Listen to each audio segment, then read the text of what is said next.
2 of Complete Pyramids by Mark Leonard.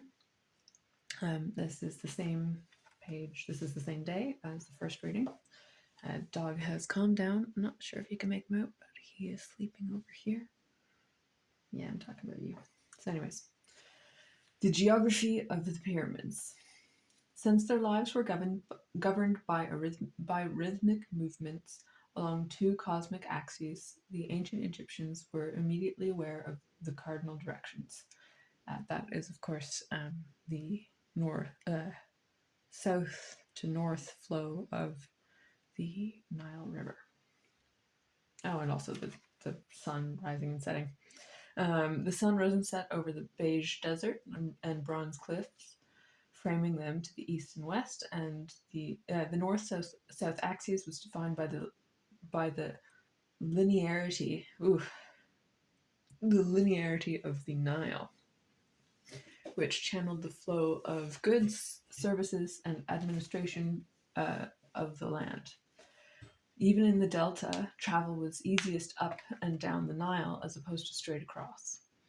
Approximately 4,000 years before the founding of the modern capital of Cairo, Egypt's first capital, Memphis, began as a fortified settlement close to the apex of the delta. From here to the entrance of the Fayum was a long, narrow section of the Nile Valley, which throughout Egyptian history would be the capital zone, and also the pyramid zone.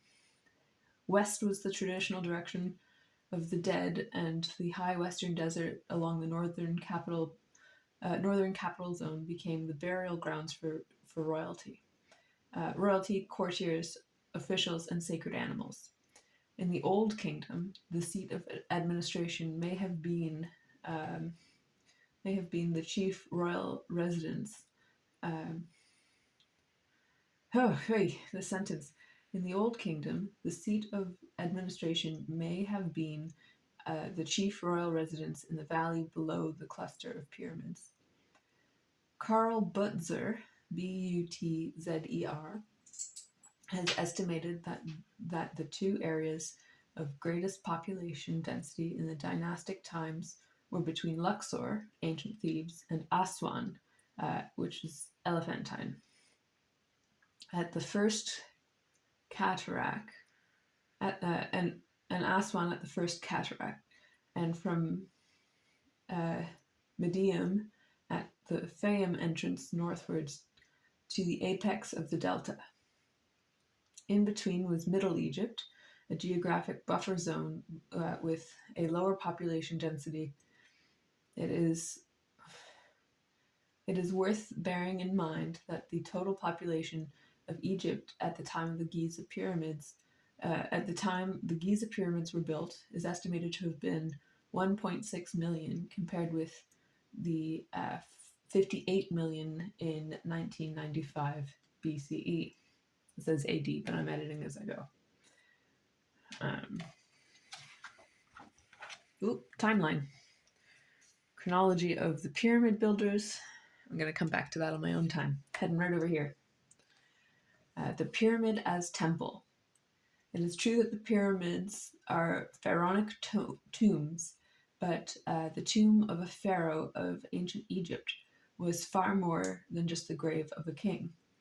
One of the hallmarks of the Egyptian state from its very beginning in the first dynasty was the tradition centered on a king as an incarnation of the god Horus.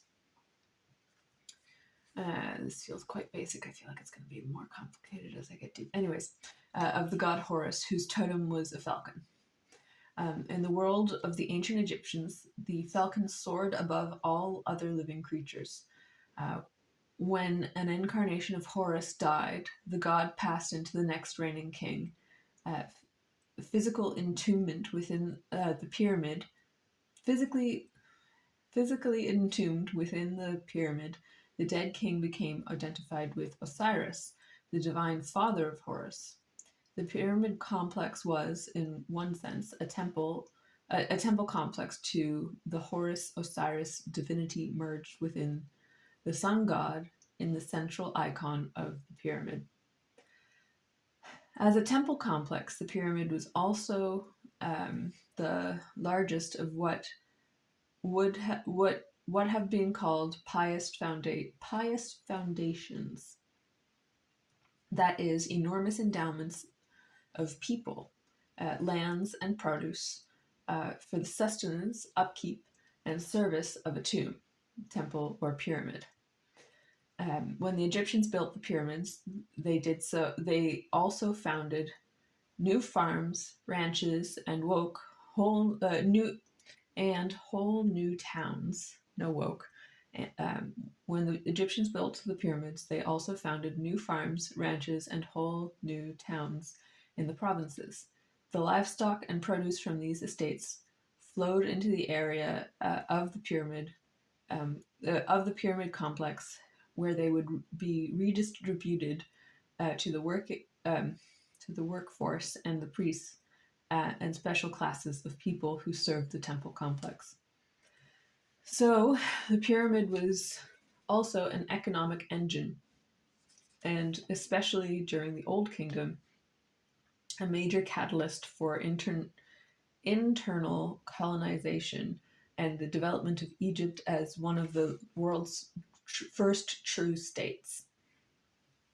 The complete pyramid played many roles. Massive labor project, baker and brewer for hundreds of consumers, colonizer of the Egyptian provinces, employer of farmers, herdsmen, craftsmen of all kinds, temple and ritual center at the core of the Egyptian state, reliquary for a king, embodiment of light and shadow, and the union of heaven and earth, encapsulating the mystery of death and rebirth. Hui, it's a lot of things for one rock pile to do. Products of the land and people of Egypt's oldest kingdoms. Products of the land and people of Egypt's oldest kingdoms in their pristine form of Products of the land and people of Egypt's oldest kingdoms. In their pristine form, the pyramids were the closest mankind has ever come in architecture to creating an illusion of transcending the human condition. Their aura of otherworldliness still inspires the popular imagination to seek their origins anywhere other than the people who inhabited the Lower Nile between 5,000 and 3,000 years ago. That is a brilliant dig at ancient alien people. Love it. Oh, maps. Okay. Let's see here. There's the Nile. This must be Memphis. Oh, yeah, this is of course it is. It's the layout of the pyramids. Oh, they got quite far over, didn't they? I suppose Giza. Pyramids of Egypt. Huh. Anyways, quite a few more than I thought there was. Well, I suppose you always see the photo of the three of them, right? It's just got to be this one, Giza. Anyways, again, going back to that at my own time. And so I think that's probably where we're going to finish for part 2, as we're now on chapter 2.